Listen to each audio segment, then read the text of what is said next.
Hi friends, welcome to Thirumathi kitchen. இன்னைக்கு நம்ம என்ன பார்க்க போறோம்னா டேஸ்டியான ஒரு கார்ன் சூப் தான் பார்க்க போறோம். வாங்க வீடியோக்குள்ள போலாம். அதுக்கு முன்னாடி எங்க சேனல் பிடிச்சிருந்தா லைக் பண்ணுங்க, ஷேர் பண்ணுங்க, Subscribe பண்ணுங்க, மறக்காம பெல் பட்டனை பிரஸ் பண்ணுங்க.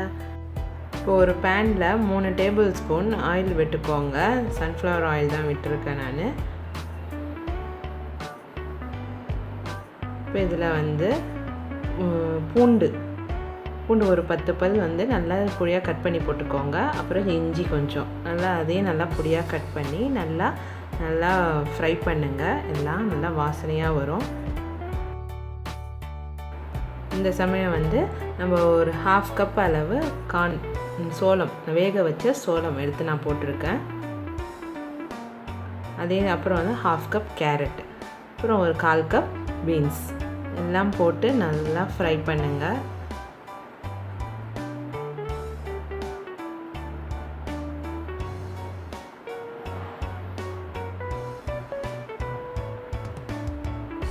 இப்போ வந்து நான் வந்து ஒரு கப் அளவுக்கு வேக வச்ச சோளத்தை வந்து நான் இப்போ மிக்சியில் போட்டு நல்ல ஒரு பேஸ்ட்டு மாதிரி நான் எடுத்துக்க போகிறேன். லைட்டாக ஒரு 1/2 கப் அளவுக்கு தண்ணி ஊற்றி நல்லா பேஸ்ட்டு மாதிரி அரைச்சிக்கோங்க. அந்த காயெல்லாம் வேகட்டும். அதில் போட்டு மூடி வச்சுடுங்க. இப்போ நான் பேஸ்ட்டு மாதிரி ரெடி ஆகிடுச்சு பாருங்கள். நல்லா பேஸ்டாட்டம் வந்துடுச்சு. இப்போ வந்து நம்ம அதை ஓப்பன் பண்ணி காயெல்லாம் வெந்துடுச்சான்னு பார்த்துட்டு இந்த கார்ன் பேஸ்ட்டையும் அதில் போட்டு நல்லா கிளறி விடணும்.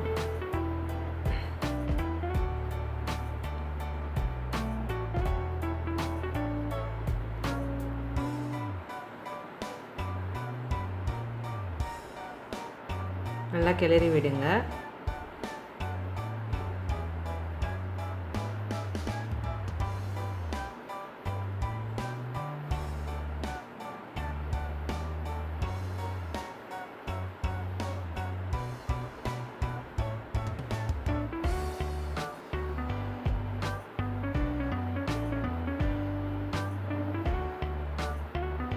இப்போ வாட்டர் வந்து ஒரு கப் அளவுக்கு வாட்டர் ஊற்றிக்கோங்க. நல்லா ஊற்றி அதையும் நல்லா மிக்ஸ் பண்ணுங்கள். நல்லா கிளறி விடுங்க.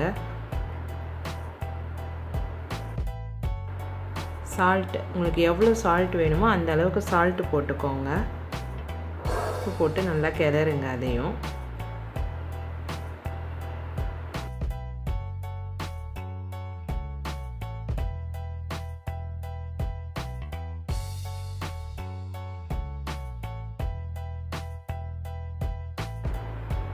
ஒரு லெக் போட்டு மூடி வச்சுடுங்க. இது வந்து வெஜிடபிள்ஸும் அந்த இதுவும் நல்லா வேகட்டும்.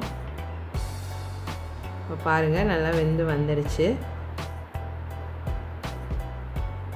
இப்போ வந்து இது கூட வந்து ஒரு டேபிள் ஸ்பூன் அளவு கார்ன்ஃப்ளவர் போட்டு நல்லா மிக்ஸ் பண்ணி அந்த மாவோட பேஸ்ட்டையும் அதில் ஊற்றிடுங்க. அப்போ தான் நம்மளுக்கு வந்து கொஞ்சம் திக்னஸ் கிடைக்கும். நீட்டே இருங்க. பெப்பர் பவுடர் வந்து ஒரு 1/2 டேபிள் ஸ்பூன் அளவு உங்களுக்கு விருப்பப்பட்ட அளவு நீங்கள் போட்டுக்கலாம்.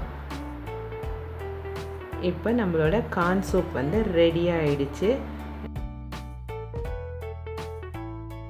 இதை வந்து ஒரு பவுலில் சர்வ் பண்ணி மேலே வந்து நீங்கள் லைட்டாக பெப்பர் தூவி இப்போ சர்வ் பண்ணலாம். ரொம்ப ஹெல்த்தியான டிஷ்ஷும் கூட இது. ரொம்ப உங்கள் வீட்லேயும் ட்ரை பண்ணி பாருங்கள். பிடிச்சிருந்தா லைக் பண்ணுங்கள், ஷேர் பண்ணுங்கள், Subscribe பண்ணுங்கள், மறக்காமல் பெல் பட்டனை ப்ரெஸ் பண்ணுங்கள். Thank you friends.